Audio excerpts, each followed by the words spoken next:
Welcome back mga kabayan. Nagbabalik po muli ang inyong lingkod upang magbigay sa inyo ng mga bago at nagbabagang mga balita.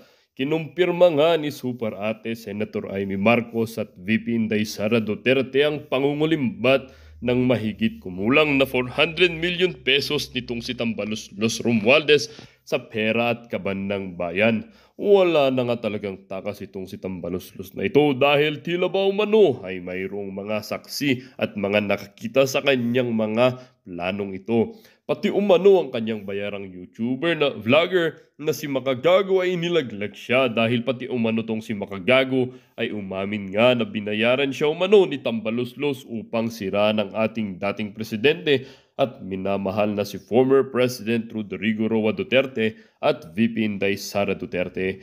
Tila ba hanggang ngayon pa rin ay patuloy pa rin ang paninira nitong si Tambaluslos sa pamilya ng mga Duterte na tila ba kahit pera ng bayan ay gagamitin niya, masira lang ang mga ito. Ang dami na nga talagang naibubulsa nitong Tambaluslos na ito na galing sa kaban ng bayan na tila ba na para pa rin walang nangyayari sa ating bansang Pilipinas. Ito pa nga ang sobrang nakakabanas.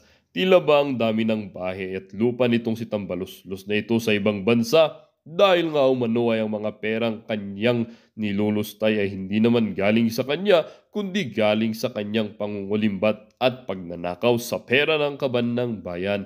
Ang daming naiirita dito sa Tambaluslos na ito at pati na rin sa mga kapwa niya pulpolitiko na patuloy na pinahihirapan ng ating pinakamamahal na bansang Pilipinas at ang mga mamamayan nito. Hindi nga rin naiwasan ng ating mga netizen na magbigay ng kanilang mga hinaing. Sabi nga ng isa, hirap i-vlog o i-content para kay PBBM. Wala kasing magandang ginawa. Kaya puro paninira na lang ang mga vloggers nila sa mga Duterte. Hindi sila ubra pag ganyan palagi. Grabe na nangyayari sa Pinas. We OFW majority dismayado na rin sa gobyerno natin ngayon. Nakakadismaya, kawawang Pilipinas, pinaglaruan ng mga swapang na opisyal natin. Kaninong pera ang ginamit nilang pambayad? Pera ng taong bayan?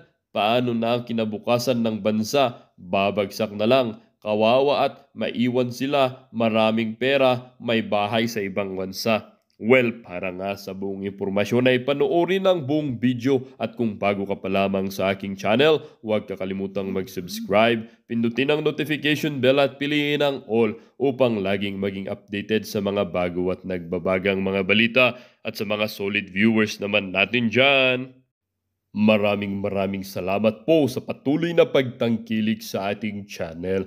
Well, tuloy-tuloy lang po ang laban para sa katotohanan at para na rin sa kinabukasan ng ating bansang pinakamamahal na bansang Pilipinas. Kanta nga kasi wala talaga no. Pag hindi mo linya, no. Sa totoo lang dito, marami po galing rin ako sa boxing. Baka yung mga taga-boxing lang hindi na umubra si Makagago. Dito po napakagagaling po ng mga tao rito, no? Para ka maging successful na political vlogger, grabe po ang pagdadaanan mo, no? Ang daming mga vlogger na attorney, ang daming mga vlogger na mahuhusay talaga, no? Tapos may mga following na, no? Tapos kaya good luck. Okay. Pag-usapan din po natin ito pong reaction nito ni, hindi ko alam kung napag-usapan natin kanina, nakalimutan ko kung natalakay natin, pero kung natalakay man medyo hindi siguro lang natin napagtuunan ng pansin yung reaction ni Franz Castro dito sa hindi po naparusahan na teacher. Yan po mga pag-uusapan natin at iba pang balita. Pero bago yan, kung bago ka pa lang dito sa ating channel, mag-subscribe ka na. Dahil ito lang ang tanging channel na may kinikilingan, may pinapanigan, una sa balita, uli sa impormasyon, kaya ano pang hinihintay nyo? Pindot na, okay. Pag-usapan natin, no? Kala mo, ang ganda ng background ko, no? Nasa lapag lang. Nakaupo lang ako sa lapag. Okay, unahin na natin to, no? Pinapanood ko si Makagago kasi nga very catchy yung ano niya si kay Banat Bay pala, no? Very catchy kasi sabi ni okay lang ba yung ilaw? Kasi pag pumunta ko ron, medyo ano na tayo, overexposed na tayo, ang dami nagdadaan. At least dito, meron pa akong konting privacy. Okay. Alam po ninyo, na ano ko rin sa thumbnail ni Banat Bay, yung umamin si Makagago na bayaran, no? Tapos pinakikinggan ko. Putya, ganun nga no? Bobo eh. Ako talaga napatunayan natin na magaling po yan magaling siyang gumawa ng pera, magaling po siya sa mga, siya yung nagpauso ng kung sa mga hindi po nakakakilala, sila po yung sa yung sa YouTube, Battle of the YouTuber, Philippine version. Siya yung pinaglaban-laban niya sa boxing yung mga YouTuber. Kaya kumita po yan Ewan ko kung ano pa ibang pagkita niya. Parang si si Rendon. Kaya lang hindi natin masyadong natatalakay ito kasi masikat sa kanya na konti si Rendon. Tsaka mas mukha may utak si Rendon Kaya wala na rin sisirain sa mga Duterte dahil sira na.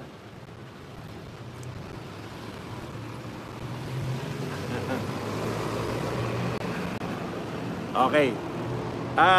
Ngayon, nagulat tayo, biglang nag-shift sila, no? Naging mga political vloggers.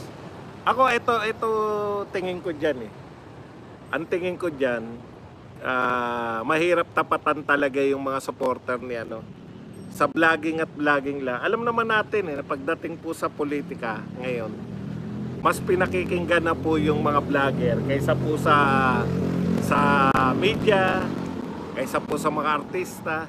Napatunayan na natin yan yung kumampi sila Vice Ganda at iba pa mga sikat na artista nagtodohan doon po nung panahon ni Lenny, di ba? Ang daming endorsement, lahat yata ng sikat na singer na pinangungunahan ni Jim Coljax. Pinakasikat na singer na si Jim Coljax. Tapos lahat po talaga, as in lahat ng mga sikat na artista, si Vice Ganda, pati ang ating paboritong si Nadine Lustre at iba pa, no? Hindi po umubra wala pong power So kasi antindi nung mga vlogger. So nakita nitong mga handler na kung yung vlogger ni Duterte solid pa rin, may bumaliktad pa nga, di ba? Si Maharlika, BBM talaga yan na nangayaw na Kung vlogger yung nagdala kay Duterte at kay BBM, tapos iniwan na si BBM ng malulupit na vlogger, vlogger din yung pwedeng ipantapat nila, yeah? Kaso walang maasa. Nakakahiya no? Ako mahihiya ako kung BBM vlogger ako Ibig sabihin, hindi kayang tapat ng mga BBM vlogger. Hindi kayang tapatan ng mga BBM vlogger yung mga Duterte, no? Yung mga vlogger ni Duterte. Kaya nag-import pa. Hindi ba kayo nahihiya yung mga BBM vlogger? Yung mga tambalos-los vloggers? Hindi kayo nahihiya na kung ako yan, puta, sasama talaga loob ko no? Sasamahin loob ko kasi talaga hindi nyo kami maasahan na kaya namin tapatan yung na kaya namin tapatan yung mga vlogger ni Duterte. Yun yung point ko no? Masama sa loob yun. Ngayon, ang isa rin sa kinabilib ko rin kaya medyo naniwala ako kay Banat Bay yung binabanata niya si Makagago na yung mga Duterte hindi nagbabayad yan. parang anong tawag doon? Sa experience ni Banat Bay, at tagal niya nang malapit sa mga Duterte. Kaya kung aakusahan mo si Banat Bay na binabayaran ni Duterte, maniniwala talaga ako. Pero sa iba, siyempre ko-questionin pa rin natin. Pero sa Duterte talagang ako naniniwala na organic talaga yung support. No? Organic talaga yung mga Duterte supporters. Okay.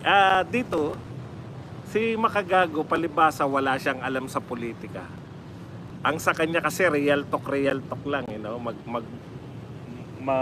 kung bastos ka, mas bastos ako sa iyo, real talk tayo, hindi ka mananalo kasi mas gago nga ako eh. 'Di ba yun yung point niya eh. Mas gago ako sa iyo kaya hindi ka mananalo sa akin. Wala po manalo sa kanya ng ganyan eh, yung dakdakan sa pinanggalingan niya. Hindi ko alam kung anong tawag doon sa ano nila eh, sa kung anong uri sila ng mga vlogger. Sila talaga yung vlogger na milyon-milyon yung following. Ang problema ganito.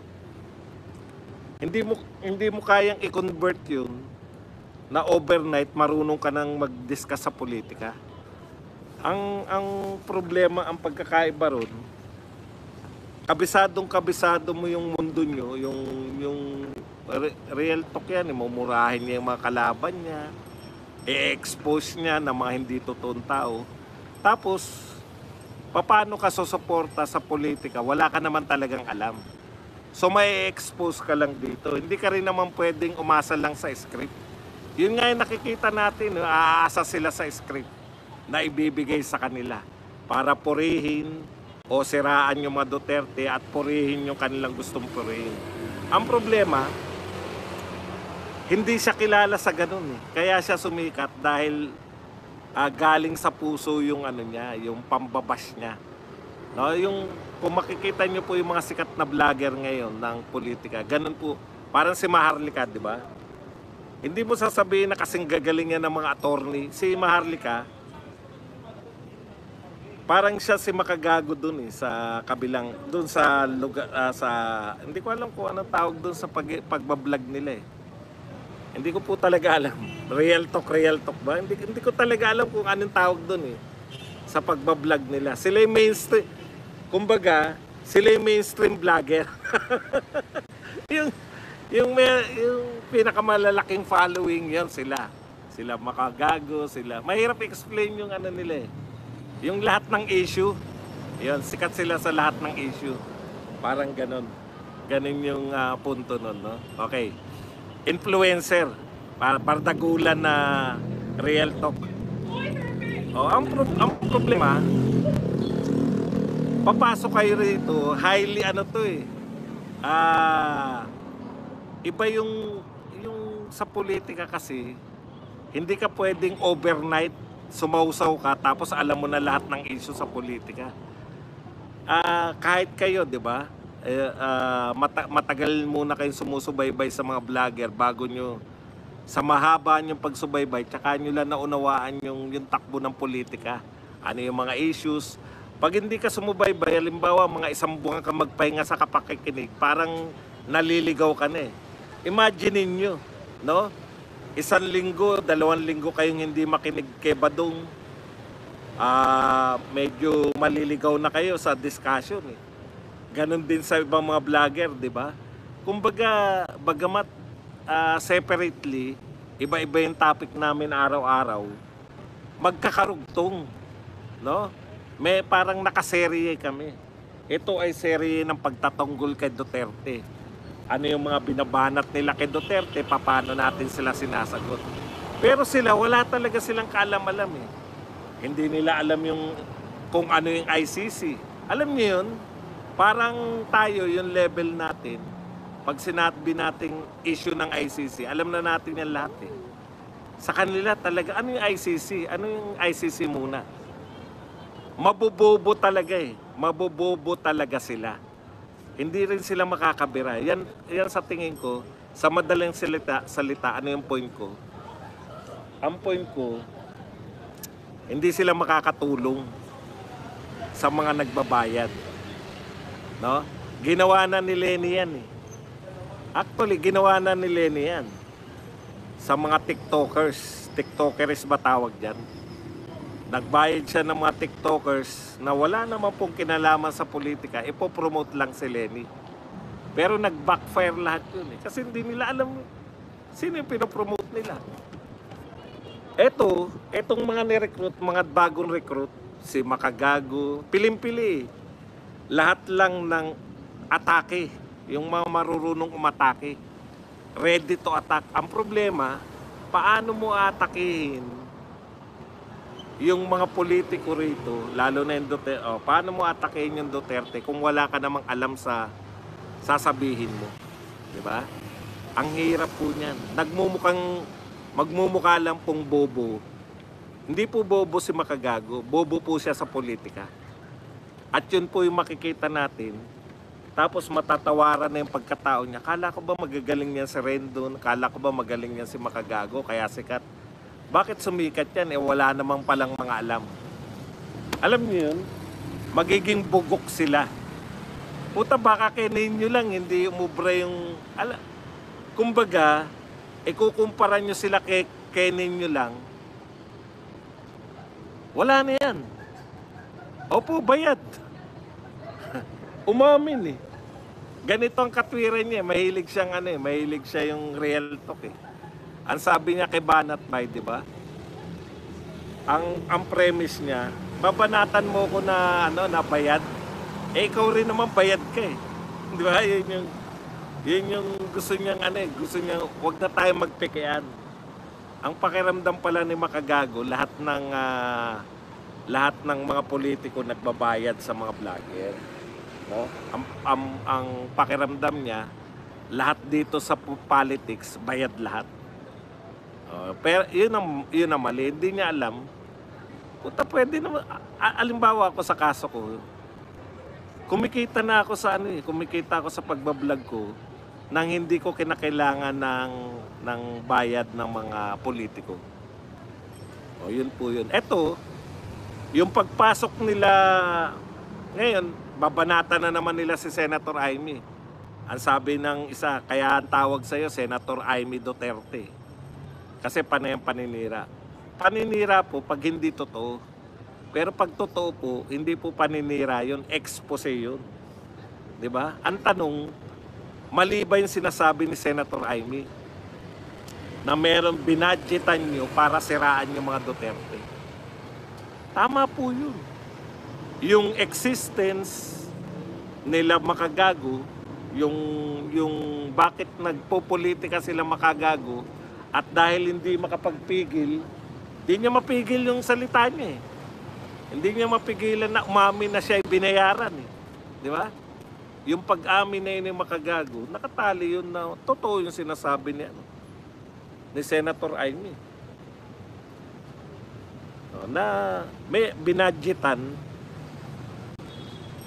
Kaya lang, ako sa tingin ko kung kahit budgetan nyo yan, pag-aaksaya po ng budget yan, hindi nyo po kayang overnight, no? Yung mga katulad nila Makagago, nila Rendon, at ng iba pa. Hindi yan pwedeng overnight, kahit po ilan seminar nyo rin, kahit i-seminar nyo pa na i-seminar yan, hindi po yan overnight kaya nilang maging successful na taga-bira. No, pahihirapan lang kayo niyan at magmumukha pantanga tong mga to. Kita nyo, simula pa lang sila. Kayang-kaya na naming atakin. Paano mananalo yung mga yan? Sa propaganda. Battle po to ng propaganda eh. Real talk po, lahat po to.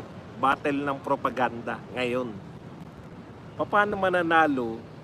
Una, yan, pag-amin yan, na yung mga vloggers ninyo, wala talagang panama sa mga Duterte vloggers. No? Parang nyo nang sinuko eh. Sinukuan nyo na si Jared, sinukuan nyo na si Marabilia, si Mike Abe, sinukuan nyo na eh. Sa tingin nyo, hindi kayo kayang dalhin ni Jared. Sa bagay, no? Sa bagay, kahit ako ang handler ng mga yan, Kahit ako ang handler ng mga yan, hindi ko ano eh, hindi ako mag-aaksaya ng panahon na kay Jared ako umasa. Alam niyo yung test ko kay Jared, nakita ko talaga kung gaano kabugok yan. Pero mo, napaniwala ka ni Ninyo. Hindi kulang talaga sa kulang talaga sa ano rin. Magaling lang siya siguro coach yan di ba? Coach. Kaya sa akin insulto yun kung ako sila Jared.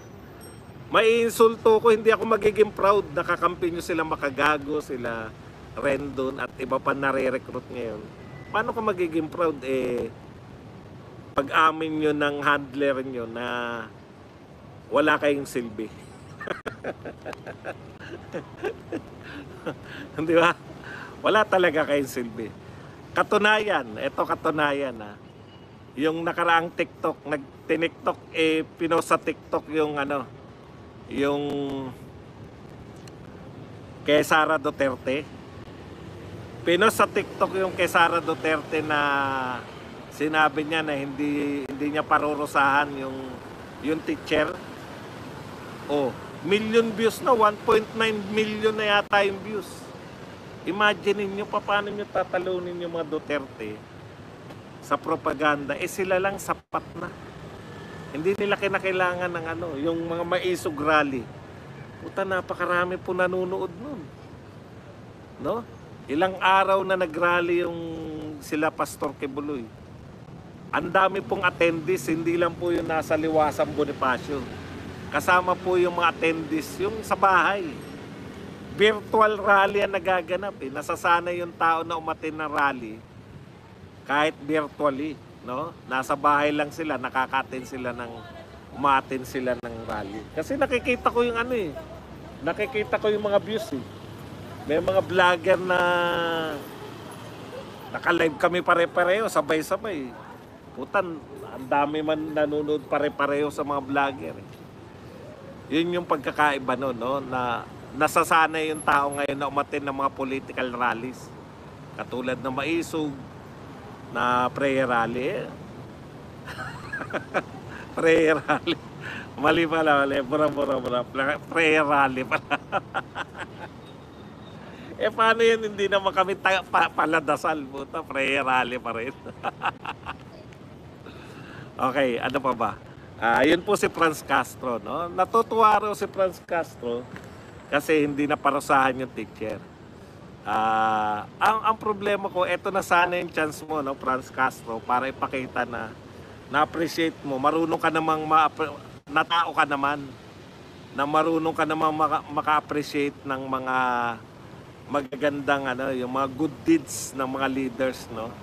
Eto na sana yung ano ba naman yung pasalamatan mo si Sara Duterte? Hindi mo talaga kayang salamat nga po pala sa aming Vice President at DepEd Secretary dahil sa maganda niya pong ginawa. Alam niyo po, ang ganda po ng impact ng ginawa ni Sara Duterte dun sa teacher. Kasi binago niya po yung culture, no? Tuwan-tuwa po yung mga teacher, kahit po yung marami pong teacher hindi bumoto kay Sara Duterte dahil nga ang pagkakakilala nila puta mga Duterte, lalo na si Sara mismo nananapak ng sheriff, di ba? Sinong teacher na yung boboto sa ganun yung ugali na walang GMRC? Di ba ganun siya pinapresente? Pero ngayon po, halos lahat na ng teacher, kung hindi pa sila believe kay Sara Duterte na nagsisimula pa lang siya ng DepEd Secretary, ngayon po, nagbago po pananaw lahat ng teacher sa isang gawain na yun. Nakita kasi nila may puso to sa mga guro. Alam niyo po ba kung gaano karami ang teacher sa buong Pilipinas? Baka magulat po kayo, million po ang teacher. No? Million po ang teacher. Kaya po siya, na-solid ni Sara Duterte. Wala pa naman pong DepEd Secretary na tumakbo ng mas mataas pa na posisyon. Wala pa Hindi po kinakailangan ng mga bayaran para sila lang sapat na Anong sabi ni Attorney Trixie? No? 'Di ba sabi ni Attorney Trixie, yung sinasabi, yung reaction ni Attorney Trixie na parang hindi na raw relevant si Pangulong Duterte.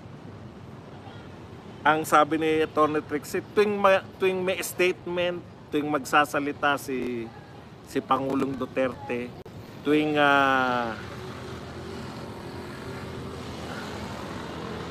may statement, magpapahayag si Sara Duterte, puta, lahat nakikinig. Tapos bakit araw-araw nyo kung siraan kung hindi na relevant? Bakit inuugnay nyo lahat? Okay, speaking of relevancy, may kulang pa rin sa banat natin kay Trillanes, no? May karugtong pala kasi yun. Ito pa po yung sinabi niya,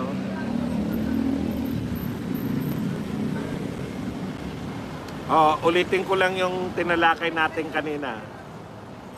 Ang pag-aresto kay Tevez sa tulong ng Interpol at Timor-Leste Police Force ay magiging halimbawa kung paano arestuhin si Duterte kapag lumabas na ang kanyang ICC warrant at kapag padadaanin ito sa Interpol. Yan. So alam natin na hindi pwedeng padaanin yan sa Interpol dahil hindi naman sakop ng ICC yung Interpol, no? Okay, ito pa po ang karugtong. Ito ay obligasyon ng isang member state ng Interpol gaya ng Pilipinas, gaya ng ginawa kay Tevez nung binaba ng Interpol ang Red Notice o International Warrant of Arrest niya sa Timor-Leste Police. Hindi ito nag-question ng validity of the Red Notice, kundi hinuli agad si Tevez. Okay. Ang point dito, member kasi raw tayo ng Interpol, 'di ba? Sinasabi niya. Kaya pag nagsabi yung Interpol na dakpin na si Duterte, dadakpin ng mga pulis natin. Pero iba po yung kaso ng ICC. Hindi po susunod yung Interpol sa ICC dahil hindi naman siya sakop ng ICC. No, ang Interpol po, yung pong mga bansa na miyembro ng Interpol, pag nag-issue po sila ng warrant of arrest sa mamamayan nila na tumakas sa bansa nila, yun. Kaya nga, huliin po ng International Police. Pero yung yung kaso po ng ICC, hindi po yun. Wala po silang police power, hindi po nila pwedeng utusan yung Interpol. Nililinlang lang tayo nito. Napanood ko rin pala kanina yung yung sinasabi niya, siya pa nagpapakalat na si Duterte raw nakipag-usap. Imamin siya kay Enrile. Nung sila yung mga senador pa si Enrile, Senate President Tinatanong siya ni Enrile, di ba? Kaya nga galit na galit si Enrile diyan. Tinanong siya ni Enrile kung nakipag-usap ba siya sa China. Opo, backdoor po. No? Backdoor daw yung pakikipag-usap niya sa China. Di ba?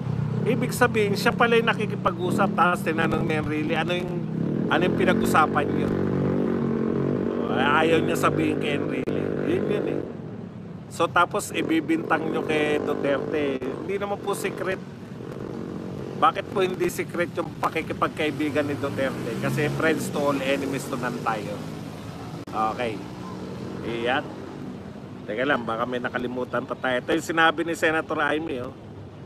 Ang laki-laki ng budget nila, pati sa akin. Alam ko ang budget sa akin nasa 25 million. 25 million pala, hindi lang 20 million.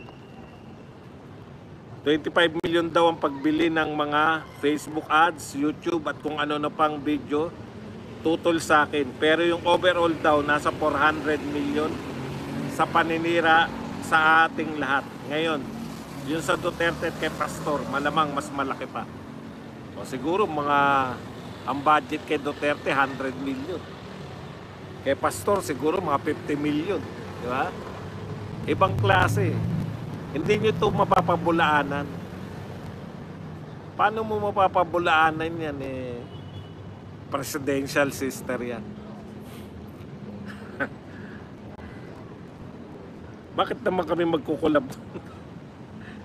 Mga sikat lang ang kinukulab nun. Ito po, congratulations po sa bagong Finance Secretary, sa asawa po ni Vilma Santos. Ito po ang sinabi ng ating bagong Finance Secretary. Nakaisip na po siya kung paano po ipagtatanggol. Hindi pala kung paano po natin mababayaran ang ating mga inuutang ngayon.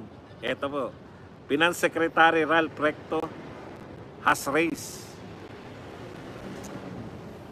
the possibility of converting the 600-hectare Ninoy Aquino International Airport complex into a business district once the new airport being built in Bulacan is finished. Itutulad daw po yan sa bagong BGC, no? Parang BGC style daw po yung gagawin sa NAIA. Ang tindi, no? Ang galing nyo mag-isip, no? Ng pagkakakitaan. Privatization na lahat. Alam nyo, nakakapanghinayang, di ba? Hindi naman po nakakapanghinayang na ano, no? Sana partnership na lang, no? Sana atin pa rin. Pero ipapadevelop lang natin halimbawa sa Ayala, di ba? Para maging bagong BGC.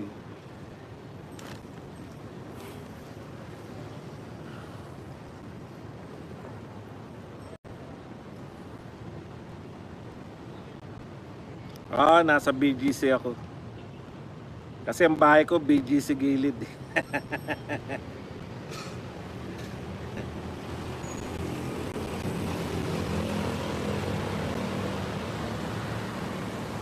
Okay, hindi po nila makantsawan si Sara Duterte ngayon na sinasabi. Ang banat na lang nila kasi ang ganda ng payo ni Sara Duterte sa teacher, di ba? Pag galit na galit ka na, ma'am, tumigil ka muna, kalmahin mo muna sarili mo, di ba?